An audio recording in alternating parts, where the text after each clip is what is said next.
Okay class, सो आज की class में हम लोग वुड्स रिएक्शन स्टडी करेंगे। सो बेसिकली वुड्स रिएक्शन एक ऐसा केमिकल मेथड है जहाँ पर हम अल्काइल हैलाइड को सोडियम मेटल से रिएक्ट करते हैं इन ड्राई ईथर, और उससे हमें सिमेट्रिकल एल्केन मिलते हैं। तो अगर हम यहाँ पर एक रिएक्शन लिखें, इसका जनरल रिएक्शन, तो यहाँ पर हम क्या बोल सकते हैं कि हम अल्काइल हैलाइड्स रिएक्ट कराएंगे in the presence of sodium metal, ठीक है, और सॉल्वेंट हमने कौन सा यूज़ करना है, ईथर। तो इससे हमें सिमेट्रिकल एल्केन मिलते हैं और हमारा जो बाय प्रोडक्ट होता है दैट इज सोडियम हैलाइड। तो यहाँ से जो हमें प्रोडक्ट मिलेगा दैट इज सिमेट्रिकल एल्केन। तो अगर हमें कभी भी कोई सिमेट्रिकल एल्केन फॉर्म करना हो तो हम वुड्स रिएक्शन यूज कर सकते हैं। तो अब यही से हमें क्लियरली दिख रहा है कि इसका एक डिसएडवांटेज भी हो जाएगा, और वो क्या है कि वुड्स रिएक्शन से हम अनसिमेट्रिकल एल्केन फॉर्म नहीं कर पाएंगे या एक अच्छी यील्ड पे फॉर्म नहीं कर पाएंगे। ठीक है, अब अगर हम इसके मैकेनिज्म की बात करें तो इसकी मैकेनिज्म हम दो तरीके से स्टडी करते हैं। एक आपकी रेडिकल मैकेनिज्म होती है और एक आपकी आयनिक मैकेनिज्म होती है। तो पहले हम जो डील कर रहे हैं दैट इज रेडिकल मैकेनिज्म।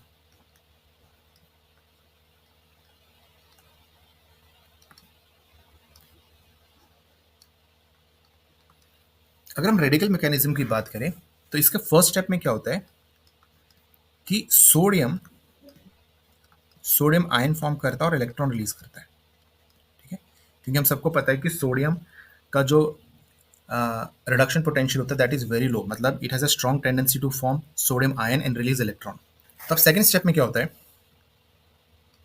कि जो एल्काइल हैलाइड है, यहाँ पर सिंस आपका ये पोलर कंपाउंड है और आपका जो हेलोजन है because of its high electronegativity यहाँ से इलेक्ट्रॉन एब्स्ट्रैक्ट करता है, और जो इलेक्ट्रॉन आपका सोडियम से रिलीज हो रखा है वो इलेक्ट्रॉन आपका एल्काइल ग्रुप को जाता है।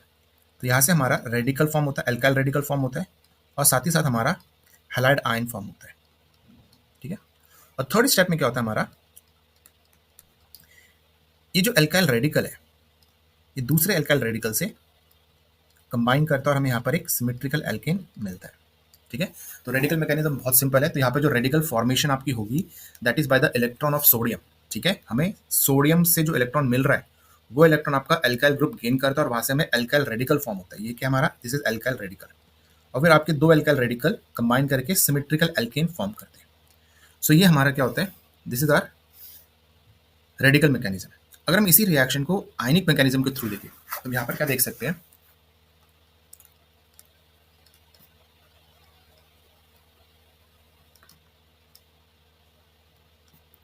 सो आयनिक मैकेनिज्म में क्या होता है कि यहाँ पर हमारा पहला स्टेप यही होता है कि हमारा जो सोडियम है वो इलेक्ट्रॉन रिलीज करते हैं।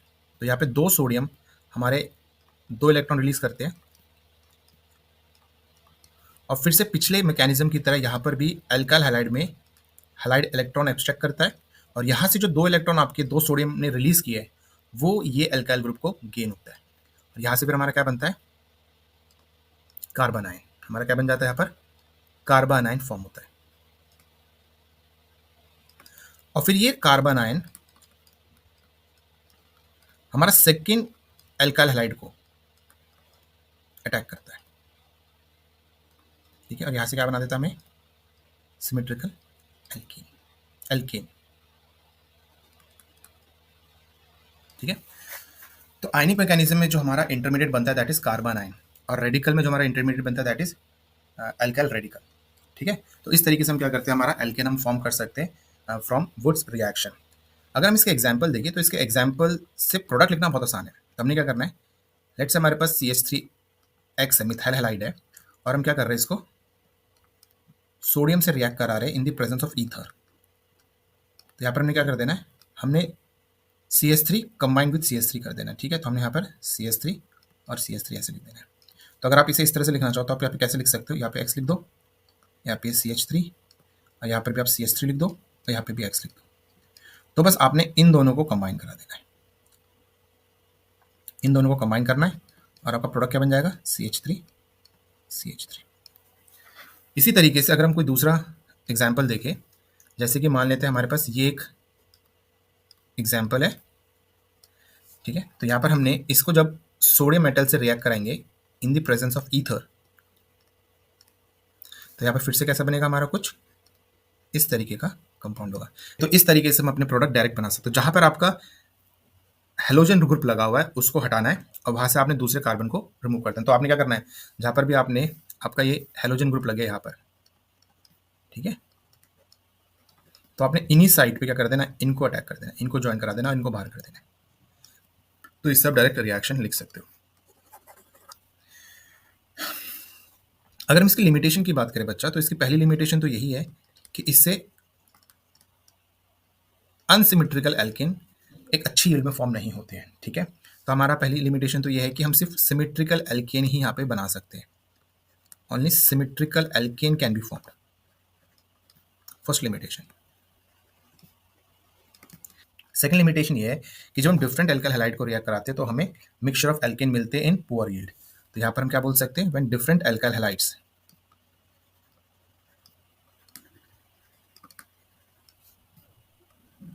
are used, mixture of alkanes are obtained in poor yield।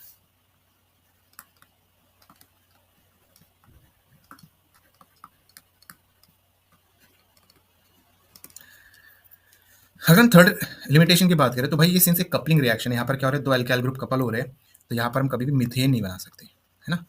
Methane can not be formed by this method. इस मेथड से हम कभी भी मीथेन फॉर्म नहीं कर सकते।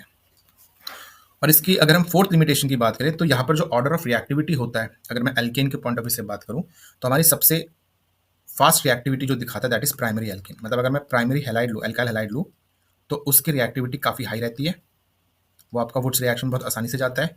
उसके बाद आपका सेकेंडरी एल्केन, एल्काइल हैलाइड, और सबसे स्लो जो आपका चलता है that is tertiary, tertiary alkane. ये जो टर्शरी एल्केन आपका स्लो रिएक्शन दिखाता है that is due to steric hindrance. Tertiary alkane में क्या होता है, आपके बल्की ग्रुप लगे होते हैं जिस कारण से यहाँ पर स्टेरिक हिंड्रेंस क्रिएट होता है, और उस कारण से आपका जो इसका टेंडेंसी है टू शो वुड्स रिएक्शन और to show coupling that is very low. Moreover tertiary alkane की या टर्शरी एल्काइल हैलाइड की टेंडेंसी एलिमिनेशन रिएक्शन में जाने की ज़्यादा होती है, जिस कारण से अगेन इसकी टेंडेंसी टू कपल काफ़ी वीक होती है, ठीक है। तो अगर आपसे कोई ऑर्डर ऑफ रिएक्टिविटी पूछता है तो सबसे जल्दी आपका प्राइमरी एल्काइल हैलाइड रिएक्ट करती है, देन आपका सेकेंडरी एल्काइल हैलाइड, और देन आपके टर्शरी एल्काइल हैलाइड। और हाँ, लास्ट में जाने से पहले हम ये भी बात कर लेते हैं कि हम यहाँ पे ईथर की यूज़ करते हैं। बेसिकली यहाँ पर हम ईथर इसलिए यूज़ करते हैं जिससे कि यहाँ पर कोई भी मॉइस्चर अवेलेबल ना हो, ठीक है। हम यहाँ पर कौन सा ईथर यूज़ करते हैं, ड्राई ईथर। तो ड्राई ईथर हम यूज़ क्यों करते हैं, so that there is no moisture available in the system, और अगर मॉइस्चर प्रेजेंट होगा तो सोडियम क्या करेगा, सोडियम उस मॉइस्चर से रिएक्ट कर जाएगा, ठीक है, जो हम नहीं चाहते। So just to avoid the reaction of sodium with the moisture we use dry ether, ठीक है, जिससे क्या होगा, हम जो चाहते हैं, जो वुड्स रिएक्शन हम कैरी करना चाहते हैं वो स्मूथली कैरी आउट होगी। अदरवाइज क्या होगा, आपका सोडियम मॉइस्चर से रिएक्ट करेगा और सोडियम हाइड्रोक्साइड बना देगा, और साथ ही साथ क्या बनेगा, हाइड्रोजन बना देगा। तो आपका जो हम उसका फंक्शन है टू लूज एन इलेक्ट्रॉन, वो यहाँ पे वो नहीं कर पाएगा, ठीक है।